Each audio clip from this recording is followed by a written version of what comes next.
अज्ञश्चाश्रद्धधानश्च संशयात्मा विनश्यति नायं लोकोऽस्ति न परो न सुखं संशयात्मनः। नमामि सद्गुरुं शान्तं सच्चिदानन्दविग्रहं पूर्णब्रह्मपरानन्दमीशमालन्दिवल्लभम्। ग्रंथराज ज्ञानेश्वरीच्या 4थ्या अध्यायाचा विचार आपण करतो आहोत आणि या 4थ्या अध्यायातील 40व्या क्रमांकाचा हा श्लोक आहे। या श्लोकाचा आणि यावरील 2 ओव्यांचा विचार आपण केलेला आहे।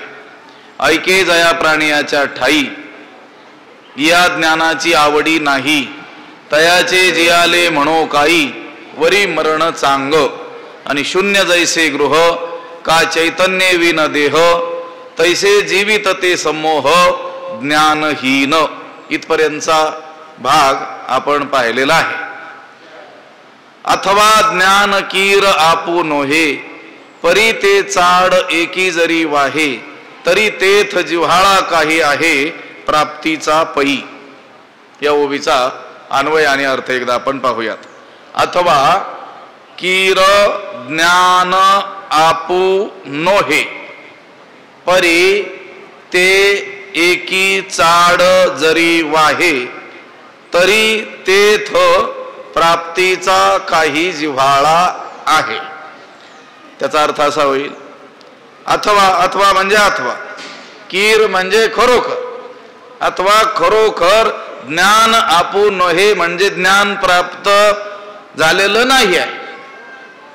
परी परंतु ते एकी चाड जरी वाहे, परंतु त्याची केवळ इच्छा जरी असली, ज्ञान प्राप्त झालेलं नाही आहे, खरोखर प्राप्त झालेलं नाही आहे, पण त्या ज्ञान प्राप्तीची काय आहे इच्छा आहे, त्या ज्ञानाविषयी काय आहे इच्छा आहे।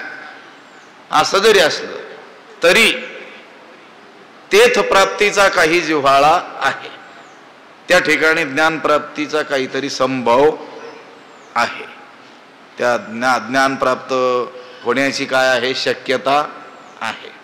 विषय काय चाललेला आहे, भगवंत म्हणतात अर्जुना ऐक, ज्या प्राण्याच्या ठिकाणी या ज्ञानाची आवड नाही आहे त्याचं जिवंत राहणं काय उपयोगाचं, त्याचं जिवंत राहणं म्हणावं का, त्यापेक्षा मरण बरं आहे। त्याचं ते ज्ञाना वाचून जगणं कसं आहे, शून्य जैसे गृह, ज्याप्रमाणे ओसाड घर आहे, का चैतन्य विन देह प्राणरहित शरीर आहे, तैसे जीवित ते सम्मोह ज्ञानहीन, त्याप्रमाणे ते ज्ञानहीन आयुष्य म्हणजे जणू केवळ सम्मोह म्हणजे काय आहे भ्रमच आहे, भ्रांतीच आहे। ठीक आहे ना, ज्ञान प्राप्त नाही आहे काही हरकत नाही, पण त्या ज्ञान प्राप्तीची इच्छा तरी पाहिजे।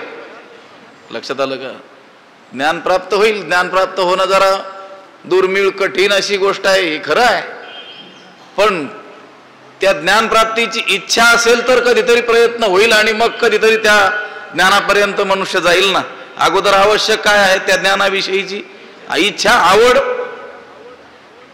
अथवा ज्ञान की रापून आहे परी ते चाड एकी जरी वाहे तरी ते जिव्हाळा काय आहे प्राप्तीचा पै। जिव्हाळा म्हणजे ओलावा, म्हणजे आशा, संभावना, ते ज्ञान प्राप्त होण्याची काय आहे आशा आहे, काही संभावना आहे। जरी ज्ञान प्राप्त होणं ही कठीण गोष्ट असली, जया ज्ञाना लागीन गगन गिळिता ती योगी म्हटलेलं आहे, एवढं कठीण आहे ते ज्ञान प्राप्त होणं, असे ना का कठीण का असे ना, पण त्या ज्ञान प्राप्तीची जर काहीतरी मनामध्ये काय असेल इच्छा असेल, आशा असेल, त्या ज्ञानाविषयी काय असेल आवड असेल, तर कालांतरानं का होईना ते ज्ञान प्राप्त झाल्याखेरीज राहत नाही, ते एकाएकी होणार नाहीये। ब्रह्मज्ञान जरी कळे उठाउठी तरी का हेमपुटी वेदशात ते काय उठाउठी कळत असतं का, कोणीतरी डोक्यावर हात ठेवला जा बेटा तेरा कल्याण हो जाएगा, याचं झालेलं नाही तुमचं काय होणार आहे असं हात ठेवून असं काही होत नसतं, त्याला जन्मोजन्मी काय करावी लागते, साधना करावी लागते। शास्त्रात ज्ञान प्राप्ती हे कठीण म्हणून सांगितली ना, मग ती कठीणच आहे, पण अशक्य नाही ना। अशक्यच नाही आहे ना, कठीण आहे, बहुत कठीण आहे, पण अशक्य नाही. पण त्या ज्ञानप्राप्तीविषयी काही जर ज्ञानाविषयी आवड असेल तर मात्र ते ज्ञान प्राप्त होण्याची काय आहे, काही संभावना आहे. वाचोनी ज्ञानाची गोठी कायसी, परी ते आस्थाही न धरी मानसी, तरी तो संशय रूप होताशी पडिला जान. वाचोनी म्हणजे उलट, ज्ञान तर प्राप्त नाही, ज्ञानाविषयी आवडही नाही, ज्ञानप्राप्तीची काय नाही, इच्छाही नाही. वाचोनी ज्ञानाची गोठी कायसी, उलट ज्ञानाची गोष्ट कशाला, परी ते आस्थाही न धरी मानसी, परी ते मानसी आस्थाही न धरी. पण जो त्या ज्ञानाविषयी मनात आस्थाही बाळगत नाही, कळकळही बाळगत नाही, तो तरी संशय रूपी हुताशी पडिला जाण. तो संशय रूप अग्नीमध्ये पडलेला आहे असं समज. संशयाला काय म्हटलं त्यांनी, अग्नी म्हटलं. संशयाला कोण कशात पडला, संशयात, संशय रूपी अग्नीत पडलेला आहे असं जाण. हे अर्जुना तू समजून घे की तो संशय रूप अग्नीमध्ये पडलेला आहे. कोण, ज्याला त्या ज्ञानप्राप्तीविषयी काय नाही आहे, इच्छा नाही आहे. वाचून ज्ञानाची गोठी कायसी, परी ते आस्थाही न धरी मानसी. आस्था कळकळ, इच्छा. ज्याला ज्ञानप्राप्तीविषयी कळकळ नाही त्याला ज्ञानप्राप्ती तर होणार नाहीच. इच्छाच नाही तर प्राप्ती कशी होईल, प्राप्ती तर होणार नाहीच. उलट तो संशय रूपी अग्नीमध्ये मात्र काय होईल, पडेल. तरी तो संशय रूप होताशी पडिला जाण. संशयावर हुताशाचं म्हणजे अग्नीचं रूपक केलेलं आहे. त्यातून त्यांना संशय किती घातक आहे हे दर्शवायचं आहे, ज्ञानोबरायांना सुचवायचं आहे. तो पूर्ण नाश केल्याशिवाय राहणार नाही. कोण, संशय. अग्नी ज्याप्रमाणे काय करतो, भस्मसात करू ते, काही टाका त्याच्यात, काय करून टाकतो, त्याचं भस्म करून टाकतो. त्याप्रमाणे संशय उत्पन्न झाला की तो काय करून टाकतो, सर्वनाश करून टाकतो. ज्याच्या मनात संशय निर्माण झाला त्याला आपलं हित अहित काहीच कळत नाही.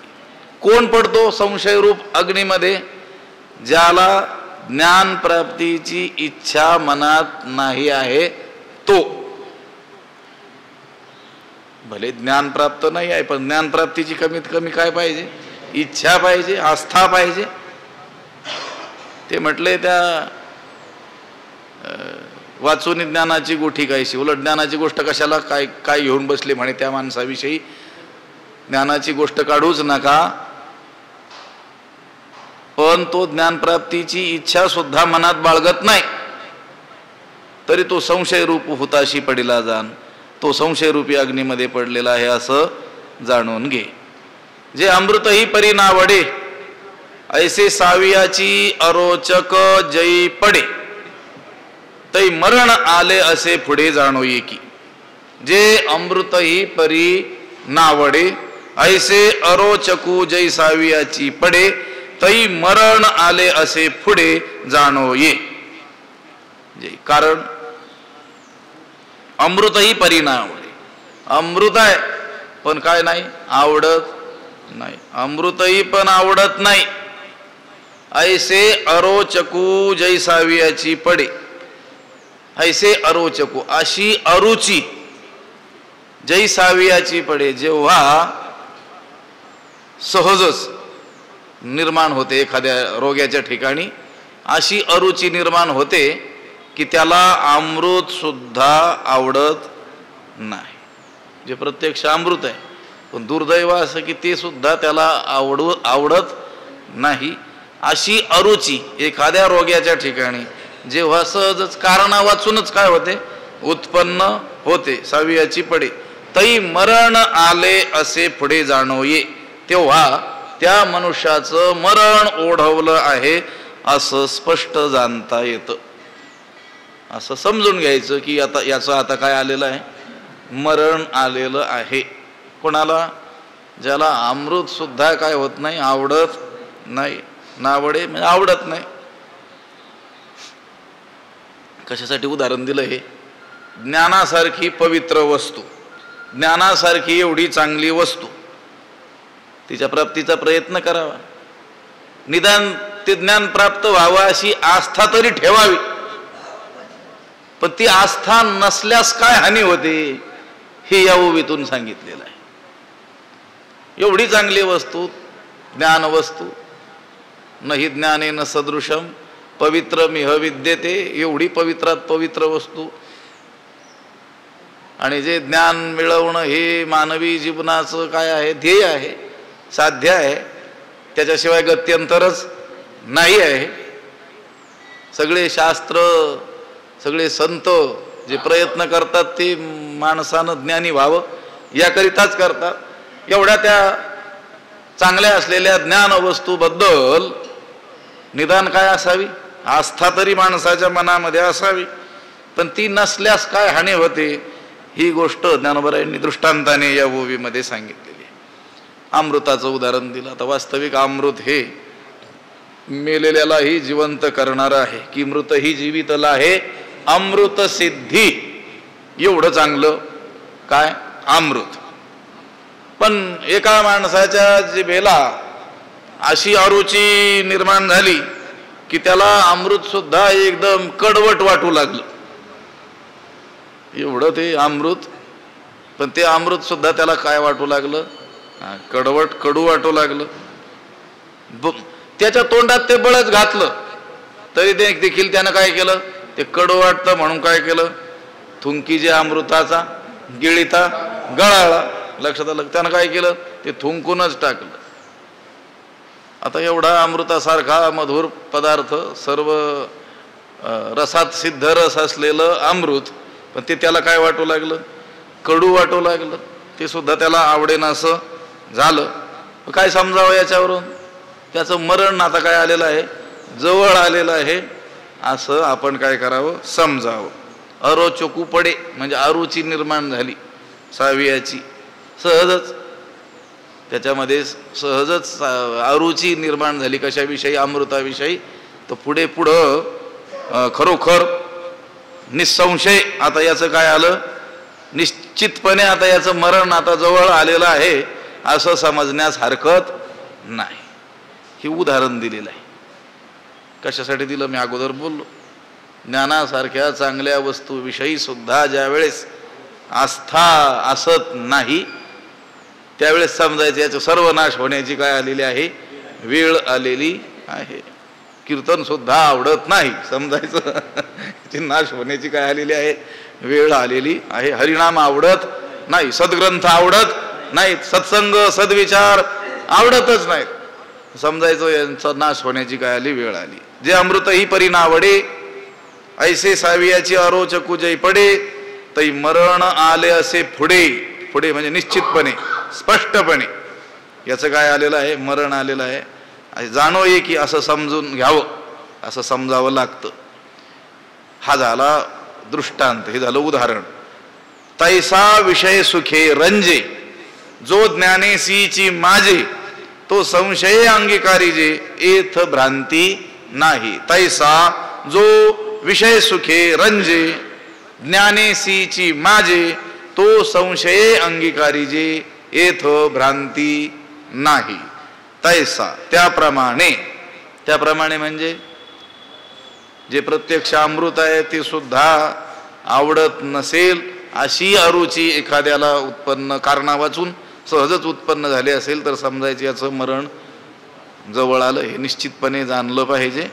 त्याचप्रमाणे तैसा जो विषय सुखे रंजे, त्याप्रमाणे जो विषय सुखाने आनंदित होतो, विषय सुखात रंगतो. पुन्हा जो ज्ञानेसीची माझे ज्ञानाचा काय धरतो, तिरस्कार करतो. लक्षात आलं का, ह्या अध्यात्म ज्ञानाचा काय करतो, तिरस्कार करतो. तो संशय अंगीकारी जे इथं भ्रांती नाही, तो संशयाने ग्रासला जातो, यात कोणताही संशय नाही आहे. तैसा विषय सुखे रंजे, रंजे रंगतो, विषय सुखात, विषय सुखातच आनंद मानतो, त्या विषय सुखानेच आनंदित होतो, खुश होतो. आता रंजे शब्द वापरलाय ना, विषय सुखात रंगतो. तो पुरुष कोण आहे? सहजच रजोगुणीच आहे ना. रजोगुणाचं कामच आहे की नाही. रजोगुण विषयामध्ये जीवाला काय करतो? रंजवून टाकत असतो. हे रज याची कारणे जीवा ते रंजवू जाणे. या जीवाला रंजवून टाकतं म्हणून त्याला काय म्हटलेलं आहे? रज म्हटलेलं. हे अभिलाखाचे तरुणे सदाची गा. हे घर दार बायका मुलं पैसा अडका याच्यात काय होतो? दंग होऊन राहतो. आणि स्त्री पुत्र आदी मिळे संपत्ती जवजव फळे तेणे रजे डोळे जाती जयाचे, असं वर्णन केलेलं आहे ज्ञानोबरायांनी. अज्ञानी माणसं या विषय सुखातच काय होतात? रंगून जात असतात. स्त्री पुत्रादिकी राहिला आदर विषयी पडी भर अतिशय, किंवा आवाटल्या आस्था बुद्धी विषय सुखची परमावधी जीव तैसा उपाधी आवडे लोका. आस्था बुद्धी भरकटली की मग विषय सुखाची परमावधी. विषय सुखच हे शेवटचं सुख आहे, हे सुखाचं अंतिम टोक आहे, अवधी आहे, असं तो म्हणत असतो. याची आस्था बुद्धी आपण बघून आलो तो विषय. म्हणून जो तैसा विषय सुखे रंजे, विषय सुखातच काय होतो? रंगतो. जो बर का तैसा जो, त्याप्रमाणे जो विषय सुखात रंगतो. ज्ञानेसीची माझे उन्मत्त होतो, तुच्छ मानतो. भौतिक ज्ञानांनी तो काय होतो? गर्विष्ठ होतो. आणि आत्मज्ञानाची काय गरज आहे असं म्हणू लागतो. लक्षात इथं असा अर्थ घ्यायचा. भौतिक जी ज्ञान आहेत ना, आधुनिक ज्ञान जी आहेत ना, शालेय शिक्षण जे म्हणतो उच्च विद्यापीठातील विद्या मिळवलेले, आणि त्या विद्येच्या बळावर या आत्मज्ञानाला तुच्छ लेखतो. लक्षात आलं का? आम्हाला आत्मज्ञानाची काय गरज आहे असं म्हणू लागतो. ज्या आत्मज्ञानानं खरं समाधान प्राप्त होतं तिकडं हा जायलाच तयार नसतो. आणि आत्मा गोचरू होय ऐशी जे विद्या आहे त्या ऐकोनी डौरव आहे विद्वांसु जो. उपनिषदांकडे न वचे योगशास्त्र न रुचे अध्यात्मज्ञानी जयाचे मनची नाही. या आत्मज्ञानाविषयी त्याचं मनच नसतं. उपनिषद नको म्हणतो तो. आत्म्याची ओळख करून देणारे जे शास्त्र आहे अध्यात्मशास्त्र तिकडं आवळतच नाही. बाकीचं सगळं त्याला ठाऊक असतं. लक्षात आलं का? कोकी नाही ठेले सगळं त्याला सर्व शास्त्रविद तो असतो. बाकीचे भौतिक शास्त्राने संपन्न असतो आणि त्या ज्ञानानेच काय होतो? तो उन्मत्त होत असतो. पण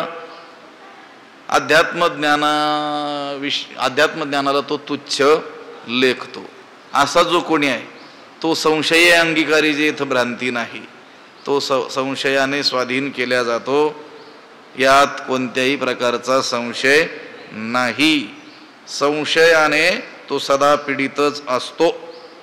तो म्हणत असतो ईश्वराचा प्रसाद संपादन केल्यानंतर सुख होईलच कशावरून, असं आहे. असं तर्क कुतर्क करत राहतो. हे देव मार्गाला एवढे लोक चाललेले आहेत का आमच्या एवढे ते सुखी? यांना कसं काही सुख झालं नाही? मग असे काहीतरी तर्क कुतर्क करतो, संशयाने पिडल्या जातो. तो संशय अंगीकारी जे येथ भ्रांती नाही. संशयाकडून तो अंगीकारला जातो, म्हणजे संशय त्याचा अंगीकार करतो. लक्षात आलं का? तो संशय म्हणतो ये बाळा बरं झालं, मला एक नवीन अनुयायी मिळाला तुझ्या रूपानं. संशय अंगीकारी जे येथ भ्रांती नाही. आणि मग तो जर संशयात पडला असा तो मनुष्य, मग संशयी जरी पडिला तरी निभ्रांत जाणे नासला. तो ऐहिक परत्रा मुकला सुखासी गा. म्हणजे अरे अर्जुना, मग जरी तो संशयी पडला, मग तो जर संशयात पडला तर तरी नासला, तर काय झाला? वाया गेला. निभ्रांत जाणे हे निसंशयपणे तू जाणून घे की तो संशयात पडला की त्याचा सर्वनाश झालाच म्हणून समजा. तो ऐहिक परत्रा मुकला, तो इहलोकच्या आणि परलोकाच्या सुखाला काय झाला? मुकला. त्याला ऐहिकही सुख नाही आणि पारलौकिकही सुख त्याला प्राप्त होऊ शकत नाही. कोणाला? जो संशयात पडला. का संशयात पडला? विषय सुखे रंजे ज्ञानेशीची माझे, तो संशय अंगीकारी जे इथं भ्रांती नाही, अशा रीतीनं जो संशयात पडला, संशयानं त्याचा काय केला? अंगीकार केला. आणि मग संशयात पडला तर तो निसंशयपणे काय झाला? वाया गेला. जिथं नाही त्याच्या ठिकाणी त्याचा काय होणं? भास होणं, त्याची जाणीव होणं, त्याला काय म्हणायचं? संशय म्हणायचं. आता हा संशयी जो मनुष्य असतो त्याची गुरुवर, शास्त्रावर, गुरुवचनावर श्रद्धा नसते आणि त्यामुळं सत्य काय, मिथ्या काय, नित्य काय, अनित्य काय, हित काय, अहित काय, योग्य काय, अयोग्य काय, धर्म काय, अधर्म, पाप पुण्य काय, याचं त्याला यथार्थ ज्ञान असत नाही. याच्यातलं विवेक कुठे कळेल? श्री गुरूंजवळ कळेल. सत्य काय आणि असत्य काय हे कळणं म्हणजे विवेक ना. मिथ्या काय, सत्य काय, मिथ्या काय याच्यातलं हे कळणं स्पष्टपणे, इदम इत्थम, हे सत्य आहे, हे मिथ्या आहे, असं स्पष्टपणे कळणं, याला तर काय म्हणतात? विवेक. आणि हा विवेक कुठे असतो? संत तेथ विवेक असणे की, संतांजवळ असतो, गुरूंजवळ असतो. शास्त्र विवेकी बनवतं. पण हा संशय असल्यामुळं, याची श्रद्धाच नसल्यामुळं, गुरूंवर, संतांवर, संत वचनांवर, शास्त्रावर, वेदावर याची काय नाही आहे? श्रद्धाच नाही. हा काय आहे? संशयी आहे, संशयाने अंगीकारलेला आहे. आणि मग असा जो मनुष्य आहे त्याला हे सत्य काय, असत्य काय, नित्य काय, अनित्य काय, हित कशात आहे, अहित कशात आहे, योग्य काय, अयोग्य काय, ग्राह्य काय, त्याज्य काय, काय स्वीकारलं पाहिजे, कशाचा त्याग केला पाहिजे, हे काहीच कळत नाही. आणि मग हे ज्याला कळत नाही त्याचा काय होणार? शेवटी नाशच होणार ना. असत्याला सत्य म्हणून काय करणार? तो स्वीकारणार. आणि सत्याच्या ठिकाणी असत्याचा त्याला काय होणार? भ्रम होणार. असत असलेला जो संसार त्याच्या ठिकाणी सत्यत्वाची त्याला काय होणार? बुद्धी होणार. दुःखरूप असलेल्या संसाराच्या ठाई त्याला सुखरूपत्वाची काय होणार? बुद्धी होणार. आणि भगवंत हा सर्व सुखरूप आहे, पण त्याच्या ठिकाणी त्याला सुखरूपत्वाची बुद्धी होणार, सुखरूप बुद्धी होणार नाही. आणि मग तो पूर्णपणे काय होऊन जाईल? नष्टच होऊन जाईल. मग संशय जरी पडला तरी निभ्रांत जाणे नासला. नासला म्हणजे निसंशयपणे वाया गेला. संशयात जर पडला तर तो निसंशयपणे वाया गेला. तिथं काही संशय घ्यायचं कारण नाही. नाही त्याचा नाश झाला नसेल, नाही, निश्चितपणे त्याचा काय झाला? नाशच झाला. आणि तो ऐहिक परत्रा मोकला सुखासी गा.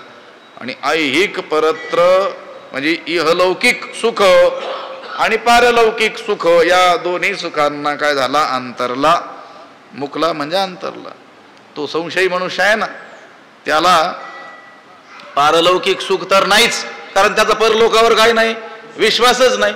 परलोक प्राप्तीची जी साधनं, जे शास्त्र सांगतंय त्याच्यावर त्याचा काय नाही? विश्वासच नाही. मग पारलौकिक सुख होणार तर नाहीच त्याला, पण इहलौकिक सुख देखील त्याला होणार नाही. कारण तो कोण आहे? संशयी आहे. त्याचा सतत त्याच्या मनात काय आहे?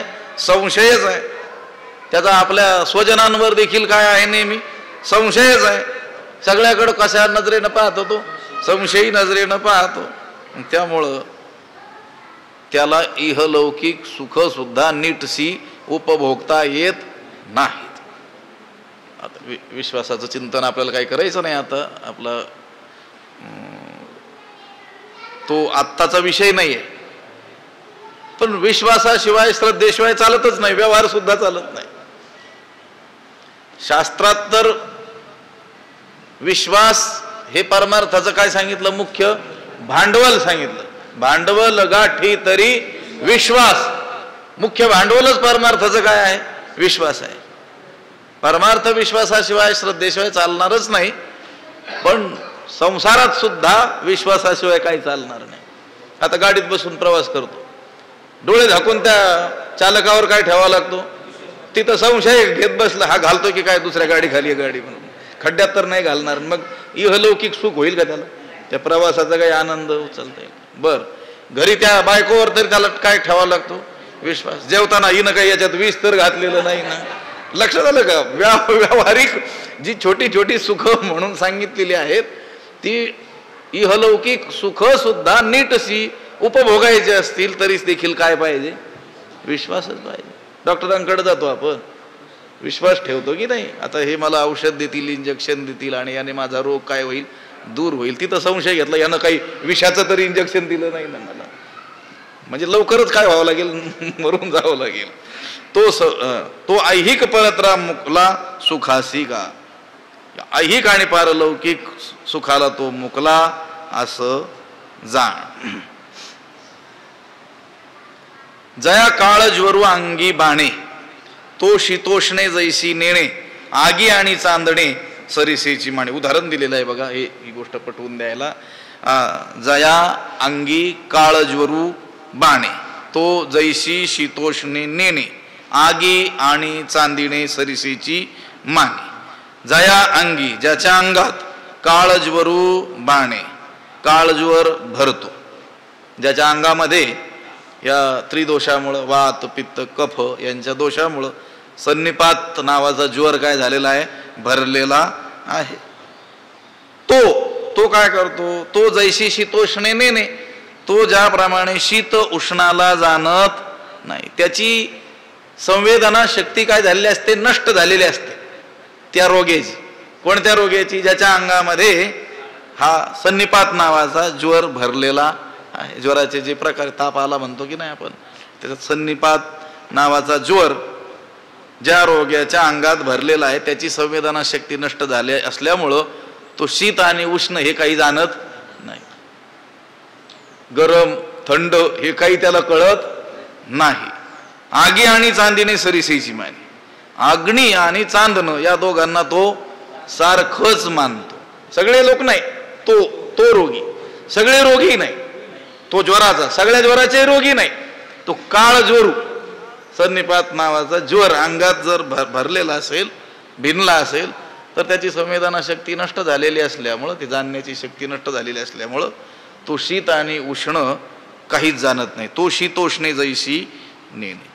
काळज्वर, त्याचं नावच आहे काळज्वर. काळ हे मृत्यूचं नाव आहे ना, काळ आला म्हणतो की नाही, म्हणजे अंतकाळचा ताप, की आता पुन्हा त्याला ताप येणारच नाही, कारण जगणारच नाही, तर ताप याचा काही संबंधच नाही. शेवटचा ताप, लक्षात आलं का, हा जो अंतकाळाचा ताप, भयंकर ताप, हा ताप ज्याच्या अंगात भरलेला आहे त्याला थंड आणि उष्ण याच्यातला फरक कळत नाही. तो अग्नी आणि चांदणं याला काय मानतो, सारखंच मानतो. हे दिलं उदाहरण. हे कशासाठी दिलं, त्या रोग्यासाठी नाही, तो तर मरणारच आहे, ते आपल्यासाठी दिलं. तैसे साच आणि लटिके, विरुद्ध आणि निके, संशयी तो नोळखे हिताहित. तो संशयी आहे ना, तो ह्या कोणत्याच गोष्टीला ओळखत नाही. त्याप्रमाणे सैसे, तैसे संशयी, तैसे तो संशयी, त्याप्रमाणे तो संशयी मनुष्य.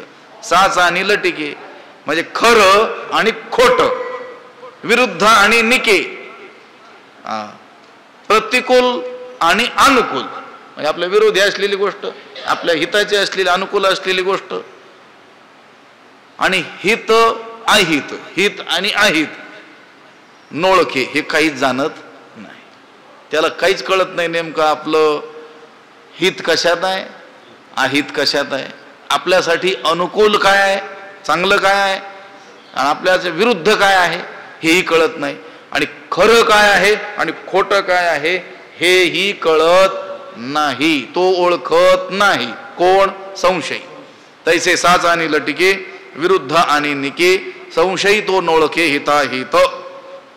त्याप्रमाणे खरं आणि खोटं, अनुकूल आणि प्रतिकूल, हित आणि अहित तो संशयी पुरुष ओळखू शकत नाही. हे पहा, आपल्याला जे खऱ्या खोट्याची काही जाण आलेली असेल ती कुठून आलेली आहे, आपण व्यावहारिक पातळीवर का होईना आपल्यापेक्षा जे श्रेष्ठ आहेत, वाडवडील, त्यांच्यावर काय ठेवलेलं आहे, विश्वास ठेवलेला आहे ना, त्यांच्या वचनांवर श्रद्धा ठेवलेली आहे ना, की ही गोष्ट खोटी आहे, ही खरी आहे, म्हणून आपल्याला आपोआप कळालं का, जन्मजात ज्ञान आहे का आपल्याला, नाही.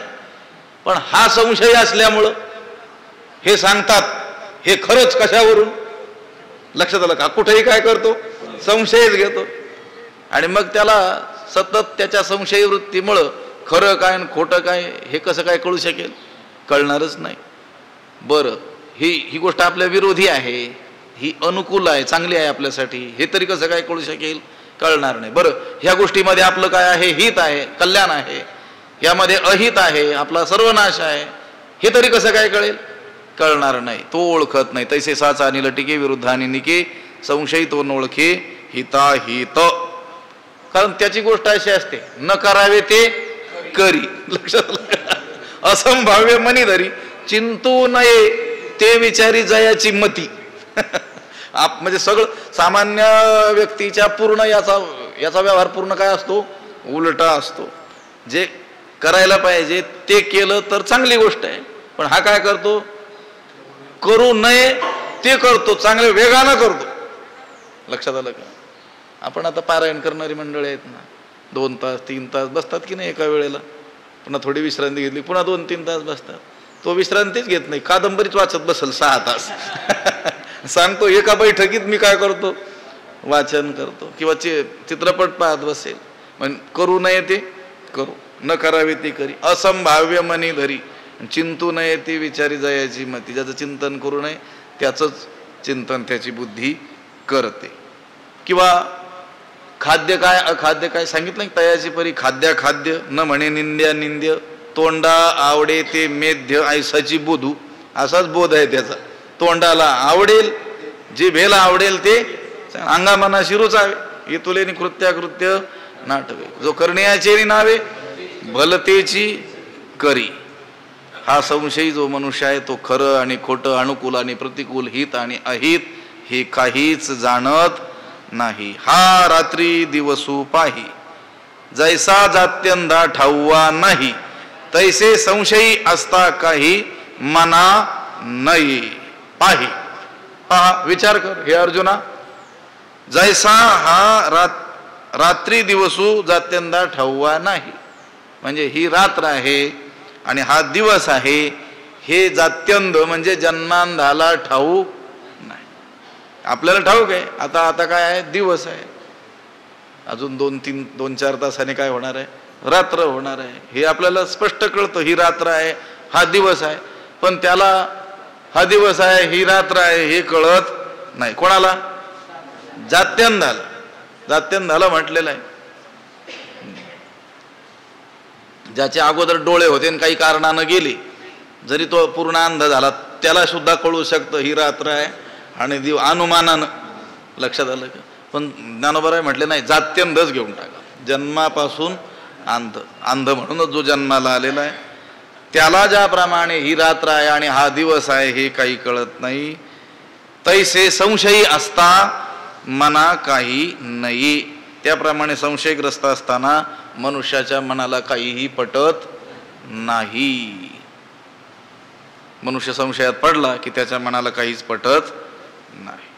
काहीच पटत नाही म्हणजे शास्त्र एवढं ओरडून सांगतंय, संत सांगतात, हे काहीच त्याला पटत नाही. आणि पटल्याशिवाय, आवडल्याशिवाय, त्याच्याविषयी रुची निर्माण झाल्याशिवाय, त्याच्या प्राप्तीची इच्छा निर्माण झाल्याशिवाय मनुष्य प्रयत्न कसा काय करील? ज्ञानाची गोष्ट चाललेली आहे की नाही? ज्ञानप्राप्तीकरिता प्रयत्न करावा लागेल. पण प्रयत्न मनुष्य कधी करील? ती गोष्ट प्राप्त व्हावी अशी इच्छा झाली तर इच्छा कधी होईल? ती गोष्ट आपल्याला आवडत असेल तर याच्या मनात त्या ज्ञानाविषयी आवडच नाही, चाड नाही ना. हे अथवा ज्ञान किरू आपण हे परी ते चाड एकी जरी वाहे तरी तेथ जिव्हाळा काही आहे प्राप्तीचा पायी. या आयुष्यात कोणत्या तरी प्रतिबंधामुळं ज्ञान झालं नाही हे खरं आहे, पण ते प्राप्त व्हावं अशी एक इच्छा जरी मनात ठेवली तरी सुद्धा प्राप्तीची काही शक्यता आहे. पण याच्या मनामध्ये मात्र त्या ज्ञानाची एक गोष्ट कशाला, त्या ज्ञानप्राप्तीची इच्छा सुद्धा तो बाळगत नाही, म्हणून तो संशयात पडतो आणि आपला सर्वनाश करून घेतो. हा रात्री दिवस उपाही जैसा जात्यंदा ठाऊवा नाही, तैसे संशय असता काही मना नये. पुंडलिक वरदा हरी विठ्ठल. श्री ज्ञानदेव तुकाराम पंढरीनाथ भगवान की, माऊली ज्ञानेश्वर महाराज की. विठ्ठल विठ्ठल विठ्ठल विठ्ठल विठ्ठल. पुंडलिक वरदा हरी विठ्ठल. श्री ज्ञानदेव पंढरीनाथ भगवान की जय. माऊली ज्ञानेश्वर महाराज की जय. आता विश्वात्मके देवे येणे वाग्यज्ञे तोषावे, तोषोणी मज द्यावे पसाय दान हे. जे कळांची व्यंकटी सांडो तया सत्कर्मी रती वाढो. भूता परस्परे पडो मैत्र जीवांचे, दुरितांचे तिमिर जावो. विश्व स्वधर्म सूर्ये पाहो, जो जे वांछील तो तेला हो. प्राणी जात वर्षत सकळ मंगळी, ईश्वर निष्ठांची मांदियाळी. अनवरत भूमंडळी भेटो तया भूता. चला कल्पतरूंचे आरव, चेतना चिंतामणीचे. पीयूषांचे चंद्रमे जे अलांछन, मार्तंड जे तापहीन. ते सर्वाही किंबहुना सर्व सुखी, पूर्ण होवणी तिही लोकी. भजिजो आदि पुरुखी अखंडित, आणि ग्रंथोपजीविये. विशेषी लोकी इये, दृष्टादृष्ट विजये होवावेजी. हेथ म्हणे श्री विश्वेश्वरावो, हा होईल दान पसावो. येणे वरे ज्ञान देवो सुखिया झाला, येणे वरे ज्ञान देवो सुखिया झाला. येणे वरे ज्ञान देवो सुखिया झाला. पुंडलिक वरदा हरी विठ्ठल श्री ज्ञानदेव. पंढरीनाथ भगवान की जय. माऊली ज्ञानेश्वर महाराज की. जगद्गुरु तुकाराम महाराज की जय. शांती ब्रह्म एकनात्मा सद्गुरु बंशी महाराज, सद्गुरु जोग महाराज की जय.